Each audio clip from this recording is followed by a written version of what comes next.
Aleluia, vi ia le atua.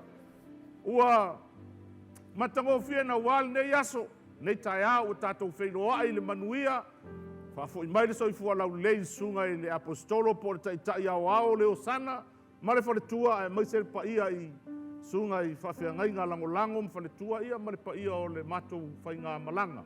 Ia le foi o taunu umai, ese foi le tou au le nei, ese le tou mata fia fia le nei tai au. Ia o le vai aso le nei po le tai au le nei ia o le tatou kalena o lo iei le tatou polo kalama o lea. O le tatou papatisonga. Ia o no winga o le awhai atu sina whamatalanga e winga foi i le papatisonga i le nei tai au.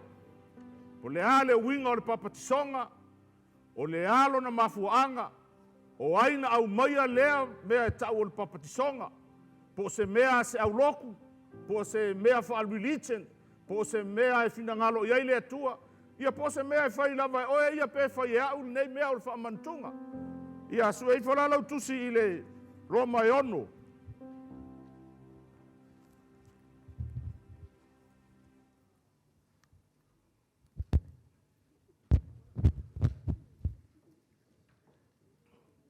Roma e ono ia o rono whai upu mua mua i le whai upu e ono.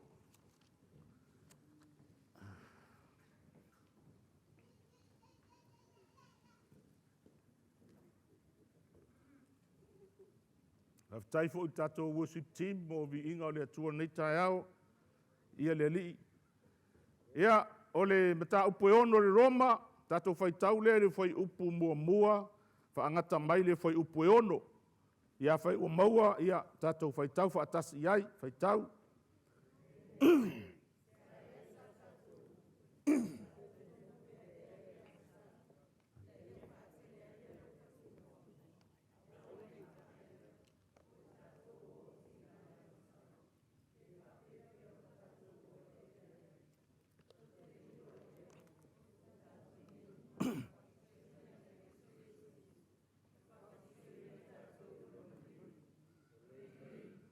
Ua tatanu whaatasi i tātou maia i le papatisonga i lona maliu.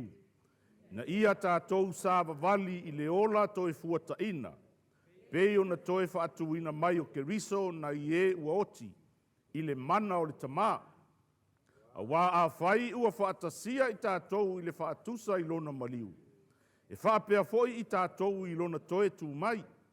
Ua tātou i loa le nei mea, na whaasata roina whaatasi mai ia lo tātou tangata tuai. Ina ia whaaumati ai le tino o le angasala. Ina ia le toe whaapolonga ina i tātou i le angasala. Ia vi ia le tua. E pei o le tasi le nei ma tā upu o lo ofete e na iai ma whau o le tino keriso. Ma ua avea fo i lea ma mea pei ua vā ai le isi e ka le sia ma le isi ke lusiano. Pe ua vā ai le isi tangata talitonu ma le isi tangata talitonu. Ona e whai mai e sao la tau whainga o le papatisonga a e se tātou. O nisi fo i o taimi ua whaapea tātou ua se lau se 4% le tātou sao a e 5% le sao le isi vaenga.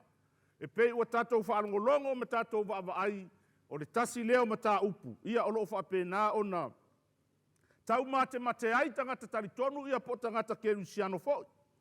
Ona o le isi vaenga o le papatisonga. E pei tātou te vaava ai i le upu papatiso, baptize o papatiso. Papatiso o le upu eleni po o le Greek word lea o le papatiso.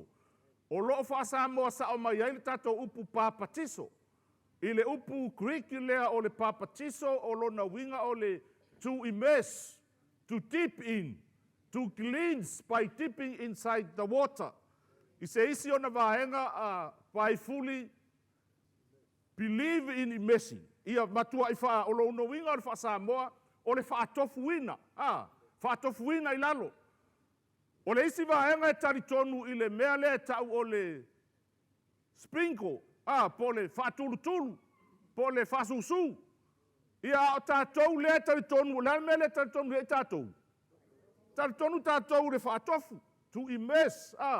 To dip someone down, to clean someone's means to dip down in the water. O lono winga e mana o mia le alu i lalo o le vai, ona luifo le ilunga.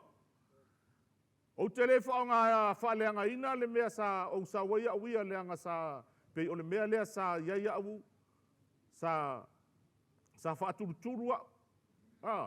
Mea sa o wola mai ai le kalesia metotisi a whai o iei nisi i ia e malama le mele tala noa tuai. E le whaaleanga ina le nā mea. Ai whawhetai o tātou mātua ua ave tātou le whale sā ma whaatulutulu i ele vai ma tatalo ai ma whaapai ai tātou. Whawhetai le nā la sanga. Ai ina ua o ina mātutua mai lau soifua ma tātou mātutua. Ua iai foi se suinga ua matua whaaleanganga i tātou. Ia o te tau loa ona papatiso loa i le papatisonga lea mana o ai Jesu e whai mole kalesia po le tino keriso. Sa wha tulu foi pe whaapaia ia. Sa whaapaia Jesu ina o pepe Jesu. E leo se papatisonga lana mele na o le whaapaia ina o Jesu le malu. Ai ina ua tolu sifulu tau sanga o Jesu. Ua fili ai Jesu ua o le taimi e whaatino aila na ngā luenga. Ia ona anu rolo Jesu ua tip, ua i mesi lalo le vai ma papatiso ai loa Jesu i lalo le vai ma toe tu ifo lunga. O le patiso la po o le mea tau o le papatisonga. Ia o le mauru le i lalo le vai, ia ona toe ea ifo le ilunga. O le winga moni le nā o le mea tau o le papatiso. O le tātou mauru i lalo le vai, ia ea ifo ilunga. Mauru i lalo le vai, alu ifo ilunga.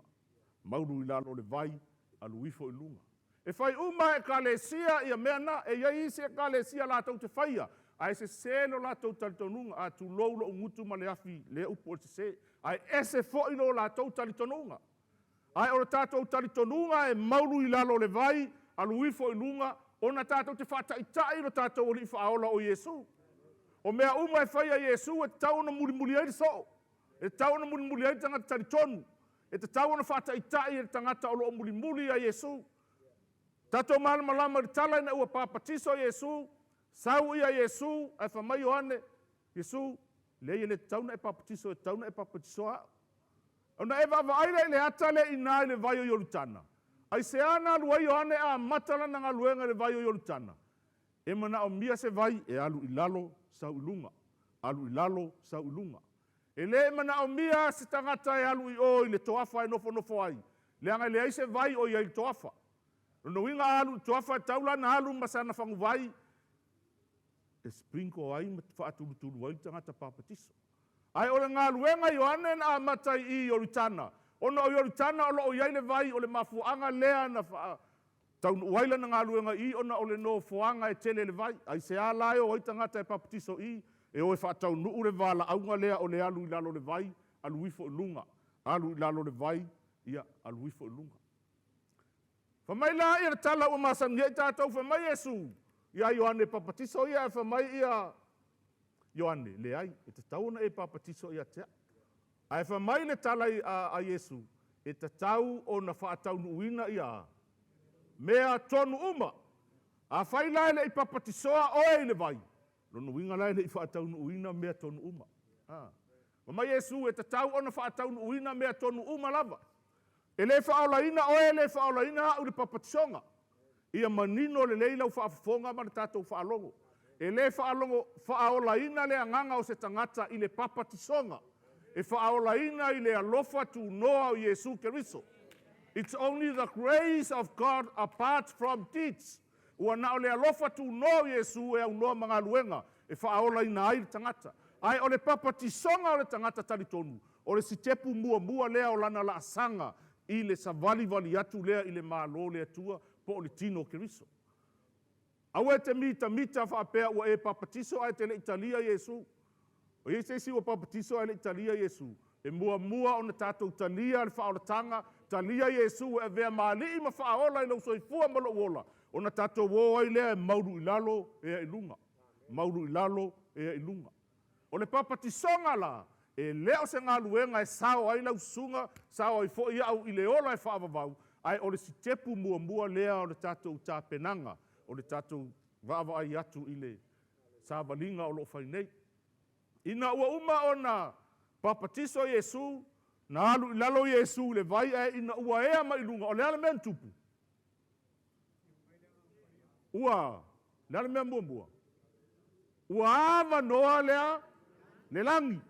Ua ava noa le langi o nā lea. Feta lai mai lea whamai ua vaai atu i le anganga pa ia e peise a i se lupe. Tato wa vaai lea i nā ua feta lai tu usa o mai lea tua o lona tali i wha apele pele lea o Yesu Keriso. O le ata foi lea o le tatou papatisonga pe a whai.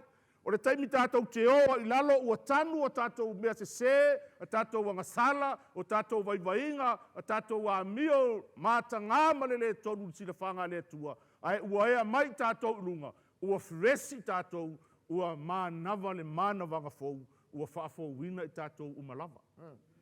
Ua tāpena ina loa oe te alu e whailinga luenga mo le tua maluna finangalo. Leanga o le papatisonga o le vahenga mua lea na whaia Yesu. Ina ia whaatapena ai o ia mole ngā luenga le tua.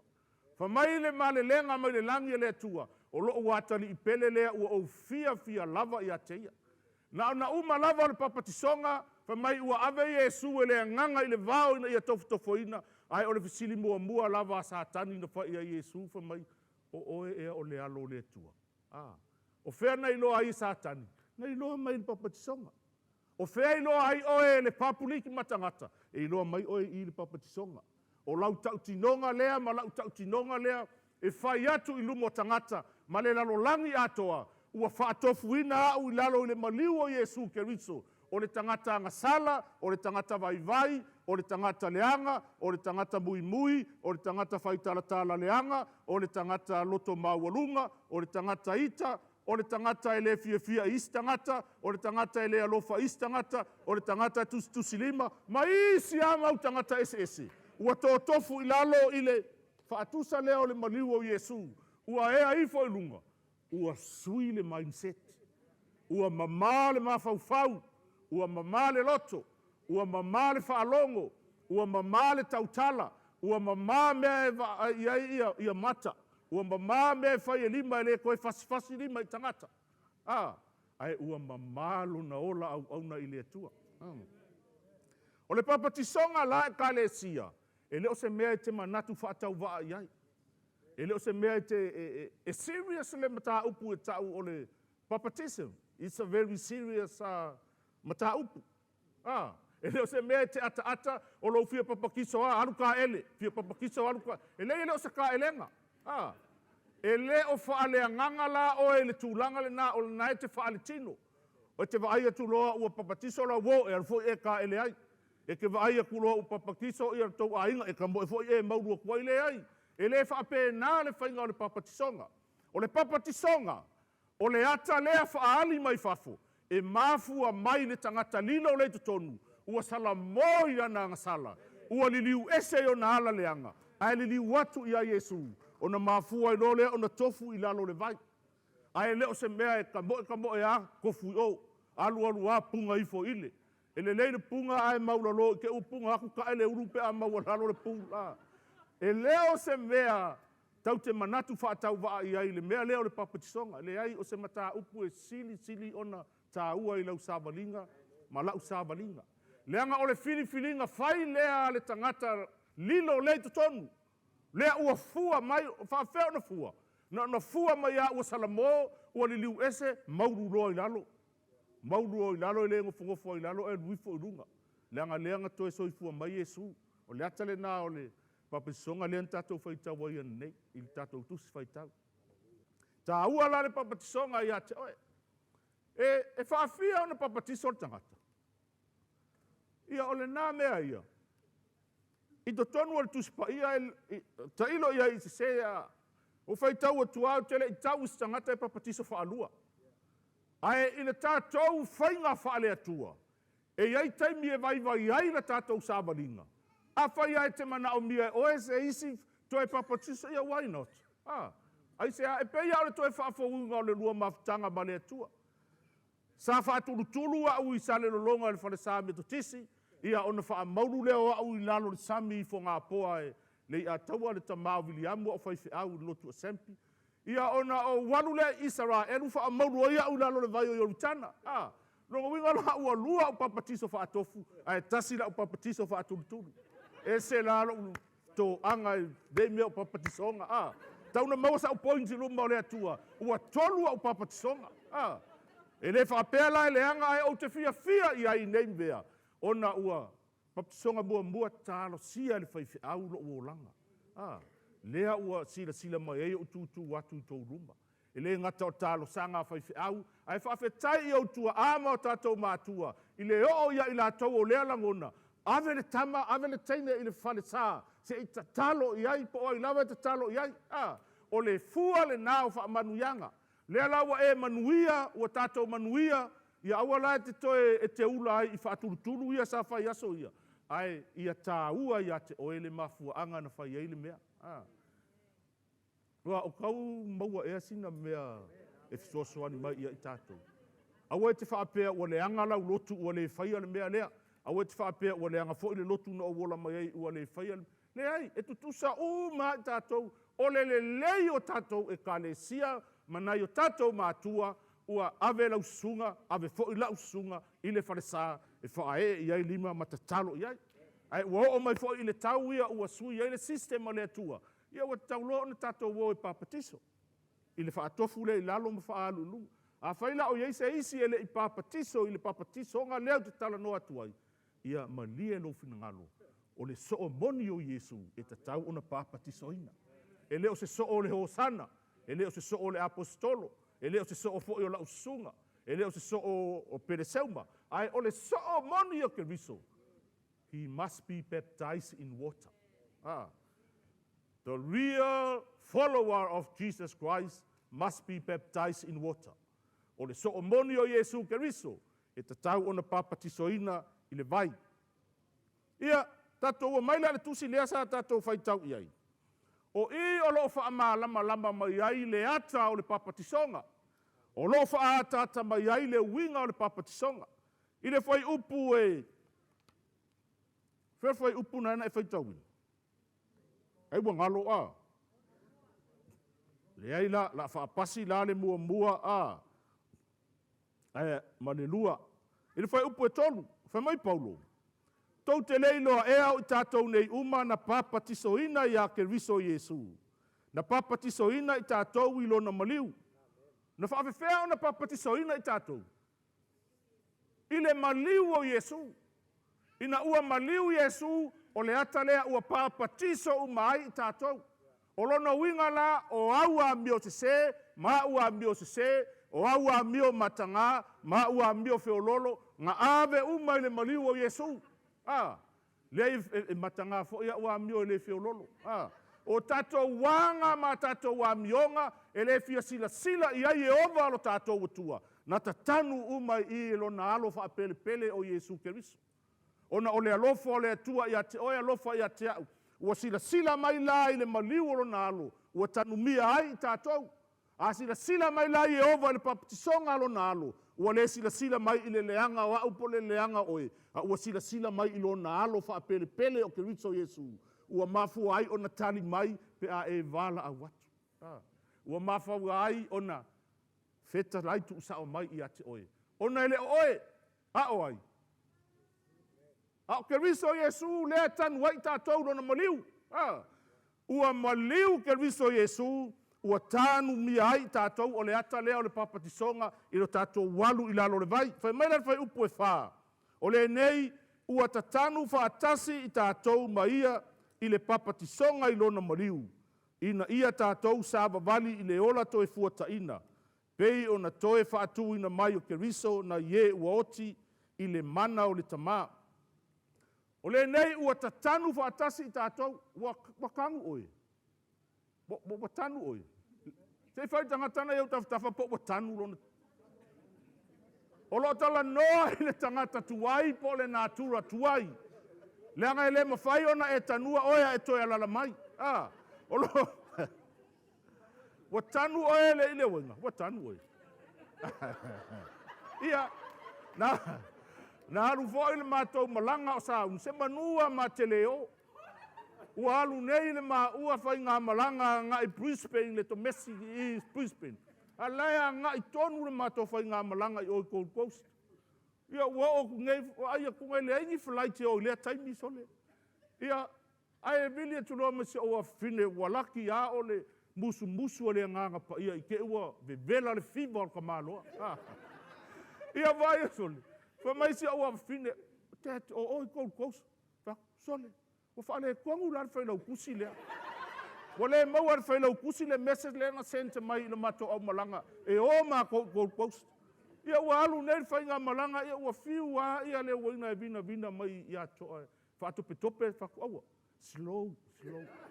A tatou atu a ua o tatou e fai ista inei i tatou e kalesia.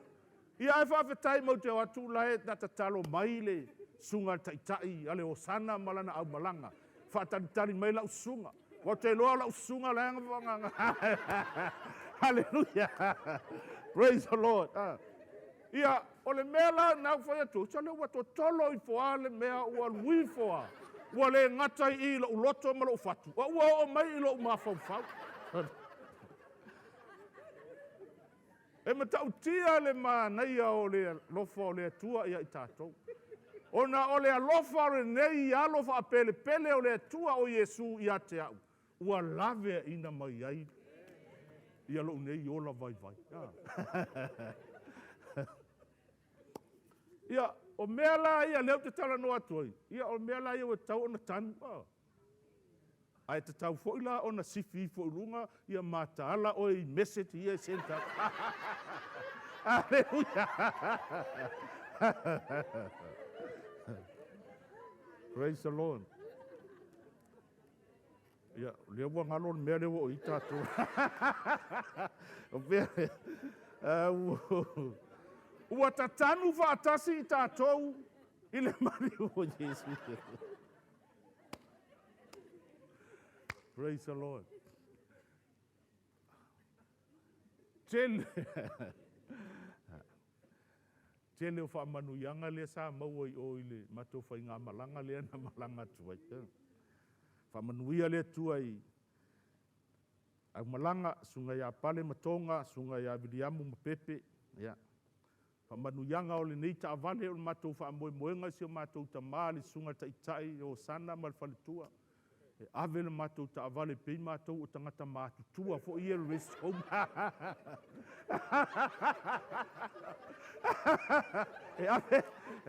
E ave ma ave ato fuala au.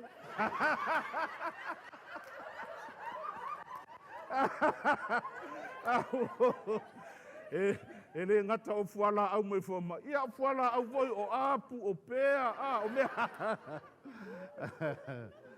Ia e lei whaatamala voi le sunga taitai o le Hosanna malwhaletua i le waainga o nei tamaiti whaalonga ta. E nei ai o sia matou malanga. Tō e ma fia ma inu whaatasi asipolo, inu whaatasi whala au. Ia ale tafa whao vale ia sole. Wo lewa no ta fia alu le whale whai taula ta tusi le aso nei. Ia e uma mai le whale ainga me l'apostolo, tata World McDonald un kofe. Hai tole. Ia vi ia le tua, whawhetai ma tua whale nganga. Whawhetai le look after ina fo i o nai tama ma teine ma tua o le aonga. Ua ta tanu whaatasi tātou ma keriso. Ua tātou malama i le winga o le upu o le tanu o le a. Ua tanu mia le tangata uoti. A tanu le tangata oti tātou te whaamāwae le tangata uoti. Tātou te whaatōwhae le tangata uoti. We say goodbye to our loved ones. E whape nā le ata le mamoni mai e Paulo i le whaatusa o le tatanu wina o i tātou i le maliu o Iesu Keriso. Ua matua i tānua i lalo le ita, ua whaatōwhae tātou le ita. Goodbye ita. Bye ita. Ua whaatōwhae tātou ia ai u, a vai te ai u, whakōwhae ai u. Bye ai u, awa koe ai u.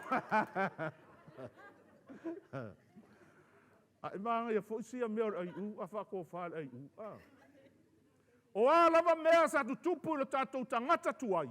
Ua tātou whaamāwae ma whaatōwhae ai. Ua tatanu i le maliu o Keriso Iesu.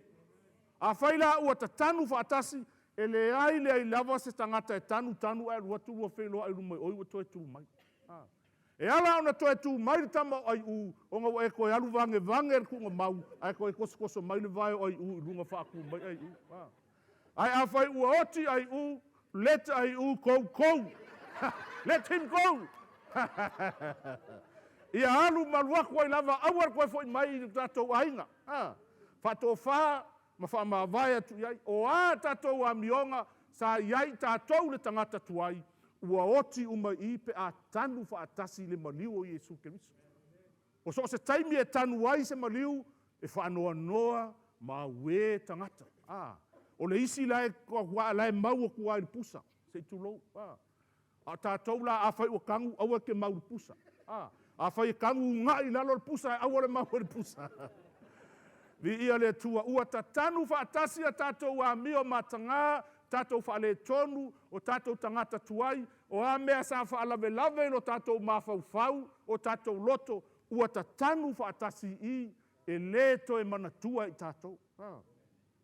O le tasi le nā o ngā o le papatisonga. O le papatisonga ua ta tanu whaatasi ai. E le ngata ina tanu ai i tā ua. Ia a ua tanu whaatasi i le alofa o Keriso Iesu lo tātou o li whaola. O le isi mea na whai mai ai. I le whai upu lava le nā whai mai ua.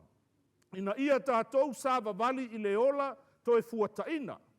E tanu loa tātou tangata tuai. Sui loa le ola lea ua savali ei tātou. Ua tātou le toe ola i mea tuai lai lalo le tunga mau. Ua tātou ola i mea fou ia ua au mai i Keriso i ate oe. Ua ea ifo i lunga i le papatisonga i le vai. E pei ona ea manu malo mai o Iesu le tunga mau ma le oti. Ua manu malo le tunga mau ma le oti. E whapena fo i le ata o le papatisonga lea. Ua tātou o mai mai le tunga mau. O oe mau o tangata manu malo. Ua e le toe whaia ina. Ua e malosi. Ua e alu le atoa. Ua e le koe whaale mu au me whai. Whaale mu. O ai ori si wahenga le ki whaale mu o kua oi kua i. O lo tautala i le sa balinga whaale nganga. O ai e o rumai o kako wo umai rumai o. O ai e o lunga kako wo lunga. O ai e o ina lo kako wo iai. Ai sea. Ua ta tanu whaatasi tātou mo tātou tangata tuai. O ai sa e manatua o e leanga. E manatua o e leanga o manatua resi tangata e lelei. Leanga e le tutusa i tātou uma. E ese a tātou tangata. O le tangata e leanga i a te au, e le leile nā i a te oe. O le tamama le teine e leanga i le isi tangata, o le pele le nā lo na tamama lo na tina. O le uso e whaale tonu, o le tangata le nā e mautu wai mea le aina. O anti ma anko sātou te wa ai ai e le, fa mai tātou e le lei, ai o mea sili le nā o na wha pele pele i isi tangata. E le tutusa ma fau o le whanau o Keriso. E le tutusa le levo e iai le whanau o Keriso. Ai o le nau ta inga ma le mana onga. Ia tātou mātutua whaaleanganga. Ia avea i tātou o Kerusiano. O a mea o mai ia tanu lalo i. O a mea mai kangu i. Awar ko Elia.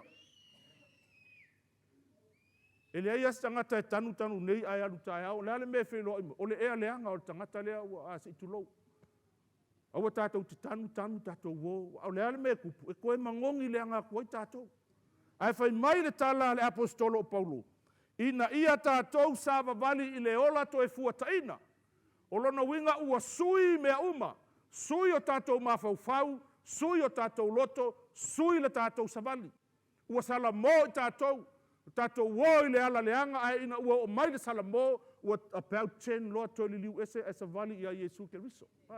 Ua tātou sa vavali i le tūlangi o loo iai le malamalama. Ua tātou sa vavali i le tūlangi o loo pupula ma iai le whetu o le ola. Ua tātou sa vavali i le tūlangi o loo iai manuia o Keriso. Ai sea, leanga sa filifilia o e Keriso a le i wha vaeina le lalolangi. E kale sia ia te umaulo loto malo mawhauwhau na filifilia o e le atua e le i wha vaeina le lalolangi. E feso mua mta upu a whai upu e tolu i le whama le lima o lo tala noa mai ei Paulo le kale sia i Efeso. Na filifilia o tau e le atua, a ele i whaavaina le lalolangi, ona o Keriso. Ele i filifilia i tātou, ona o so tātou le lei, ona o sa uami o tonu, ona o sa uami o sao. A na filifilia i tātou, ona o Keriso, mai le amatanga. Na sila a le atua malana fuafuanga na whai, e manuia au, i a Keriso lo nā lo pele lea, a le i whaavaina le lalolangi. O ai exist mai le lalolangi, pau leo le awala e manuia ai o Iesu Keriso. Pau a leo le awala, no other way. Ma Iesu a unei o le ala upumoni ma leola, e le aluatu se tasi tamā pe a leo i mai ate ai. ia Iesu. Paua leo le awala e whaamanuia i tātou whai mai lea. Ua tātou maua whaamanuianga uma whaaleanganga. Ona o Keriso. E ta tanu umaloa mea leanga ia ma mea le manuia le tātou sawalinga. Ta tanu le papatisonga whaatasi ni maliu Iesu. Tu lai mai loa lau sunga ma lau fo sunga. O si tangata manu malo mo Iesu malona finangana. Ia, o le isi mea na iai whamai ua i le mana o lea.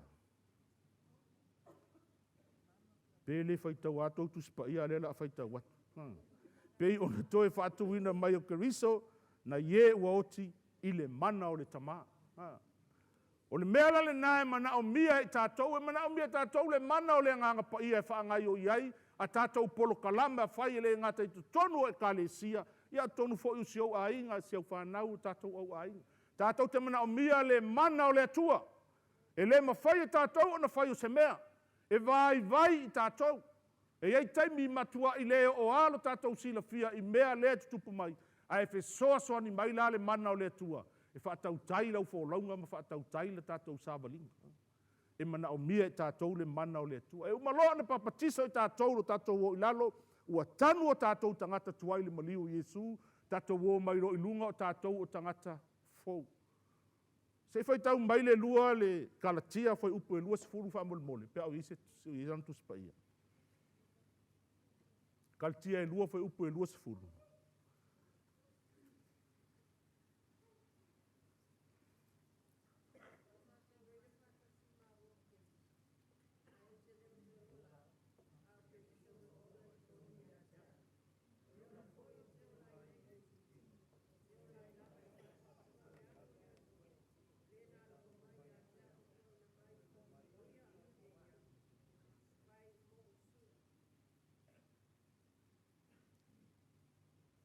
E mawhai na awatu le maik se i o ia whaafitai whaamole toe whaitau mai whaamole lau. Se i whaamanino mai si mea maa nei al nai tato whaalongolongo i. Ua whasata roina whaatasi ma ua makiriso. Ai o te le toe o la. A o kiriso o lo ola i tutonu i atea. O le ola foi o te ola i nei le tino. O te ola i lava i le whatuatua i le alo o le atua. O le na alofa mai i a te au.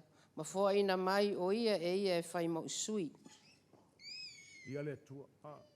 O lo tala noa mai Paulo i le tangata lea ua papatiso ina i le maliu o Iesu Keriso. Ua whaasata mai Paulo, ua whaasata lo ina whaatasi o ia mai. Lea kua umangeianga whai tau. Mai. Ma Keriso. O le ala le mea ua tupu. Ua le toe ola, oe le toe ola, ua oi le ua ola. Ua ola Keriso, ai se a ua ola ai Keriso. Leanga lea ua whaasa taulo o tātou tangata tuai. Lea ua tanu mia i lalo, mea lea tau talano iai. Ua tatanu o tātou tangata tuai. Ua whaasa taulo ina whaatasi ma Keriso. Ua le toe ola la le tina tuai, po le tama tuai. Ua ola le tama fou, ma le tina fou. Ono o Keriso. Lea malesi mea ngai so oi. Mai o le ola lava lea o te ola ai lava le whaatuatua i le alo o le atua. O le na alofa mai i a te i tātou. Ua fōa ina mailo na lava so i fua po olo na ola. E sui ai i tātou. O le ola la lea ua tātou ola i nei ina ua uma ona papatiso ina i tātou i le maliu o Iesu. Ua toe tu mai Iesu. Ua tātou toe tu tū whaatasi mai Iesu. Ua le toe maua i tātou se mea tuai ua whaafowina mea uma lava. Ua tātou tau whetuli i le ala fau. Ua tātou mawhau i mawhau ngā fau. Ua tātou pepese i le pese fau. Ua tātou tala noa i mea fau. O le mālo le atua. Ua tātou le toi tala noa i tangata. Ua tātou tala noa i a Jesus. Ua tātou le toi tala noa o ai lea. Ua tātou tala noa i le matautia ma le silisili ese o le atua lea tātou te au auna iai. Ua sui i tātou. Ua sui o tātou tangata. Vai upu e lima awa a vai ua whaatasia i tātou i le whaatusa o lona mariu. E whaapea fwoi i tātou rona toe tū mai. O lo tau tala i le whamai a whaatasia i tātou. Sa whaatasia i tātou mai Iesu i lona mariu. Tātou toe tū mai fwoi. Ua whaatasia fwoi i tātou mai Iesu i lona toe tū mai. O mea uma lai fai e keriso Yesu. O mea nai te tau ona faa. Ta i ailo na so. Ai se ai mana o mia aile nei mea o le papatisonga i tonu o ekalesia. Ona o le faa tonunga Yesu. I le tatou tusi maasani mātai o lua valus furma le iwa whamai ea. Ia o tau o atu ea. Whainu uma lava masoo. Ma papatiso atu ia ila tau le tuafa o le tamaa. Ma le atalii. Ma le a. Ma le nganga paia. O le faa tonunga. Ai se a tatou te whai aile nei sauninga o le papatisonga. O le wha tonunga mai le atua. O le wha tonunga mai a Yesu. E leo se mea te nofo alu whai. We have to obey his command. E te tau ona tatou usita ia wha tonunga ua wha tonu mai e tatou i Yesu e whai. A whai lai te le i papatiso, lau sunga au e lalo nei whale ia na ona fisoso ani atu. E te tau ona tatou papatiso. Tau ona tatou woi lalo le vai tatou woi fo ilunga. O le ata lea o le whaamamaina ia ma le whaamangaloina o tatou ang sala o tatou o tangata manu malo. O le ale isi mea e mana o mi aile papatisonga. Ona sa papatiso fo Yesu ia. E leo se mea whaato atupu. I le taimina o la aile ka a pena whawhau mai ai pena. Fofoa mai ai le ka le sia le tusi a ngā luenga. E le i whaato atupu a ina. Ai na o Yesu i ona so le mata upu le papatisonga. Ai le ia fio Yesu i le langi. Fa mai le tala ina ua a fio mai le mana o le anganga pa ia. Uma launga atu pe telu le motu o tangata. E fia tangata ia na liliu. Tolu afe le launga mua.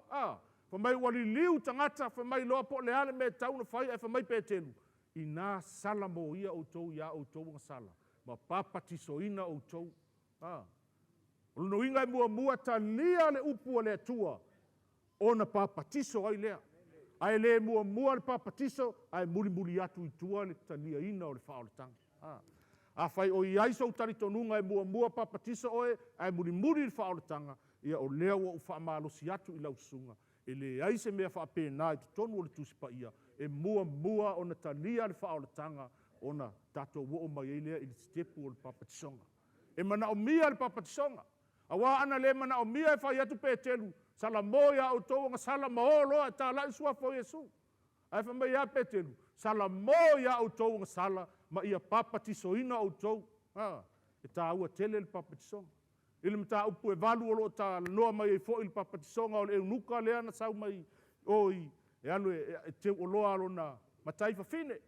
Ile nā leo ma sani tātou le tala le nā wha mai o lai tala noa ma tilo ma fai tau le tala i sai avo ilea ile maliu o Yesu. Fa mai po o aile nei tangata lea whata tau i aile tala lea na te fai tau ina. Fa mai e taina e pei o le tamai maa moe a fasia ai le mawhai o na tau tala mai. Fa mai lo lea o Filipo. O aile tala noa i ai.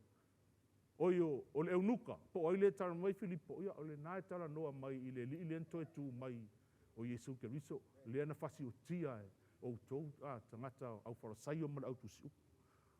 O le wheau lao le ola e mua. O le wheau o le whaaso o ina e mua. O le wheau o le papatisonga e lona lua. O le whamula le nā leana o mai ei tātou i whaavai o le kalesia. E mua ave le wheau, ave le whaaso o ina, ai muri alu atu aile o le papatisonga. Ai le mua le papatisonga, ai muri atu leanga iai isi tali tonunga e whaapena. Ai leo te lui a te oe kalesia, awane i whaaoa lo tali tonunga, ua e tali tonu iai. E mua le talia ina o le wha o le tanga e ala ia Yesu o na muri mai lea o le papatisonga. Mai na luatu le taavale e vaenga lea solo whanua, vai atu loa Filipo i le vai leita tonu o te wafa whai mei loa ia le eunuka ia Filipo. Whai mei loa le eunuka ia Filipo. Ai se a le avao ia o le papatisoina wa. Whai mei loa le ia whapa ua ku loa i le vai le ngāma papakiso i loa ia. O le ale taimi e mana o mia ai le papatisonga. Once you believe, then you will be baptized. E te taritonu loa, papatiso loa. Taritonu, papatiso. Taritonu, papatiso. O le formula le nā lei e tātou na uma mai a papatiso loa e Filipo o le eunuka. O le ata le nā o le tātou papatisonga le tau mawhai e wha.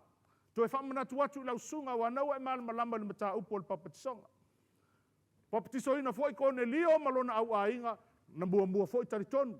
Mantua le tala le nā i e le entu mai le langi. ta upu sfulu o le galuega lo i tala iā Konelio, ma ia tu Konelio le faaaliga ua tuutuu ma i lalo le ia e fao na pito. Ae o loo au mai ina le feʻau o le atua fa mai e alu inu ese le mana o mia lea. Le tala lelei. O le galuega foʻi na tatou e fai. E mana o mia isi tagata le tala lelei. Tatou te o e tala i atu le tala lelei.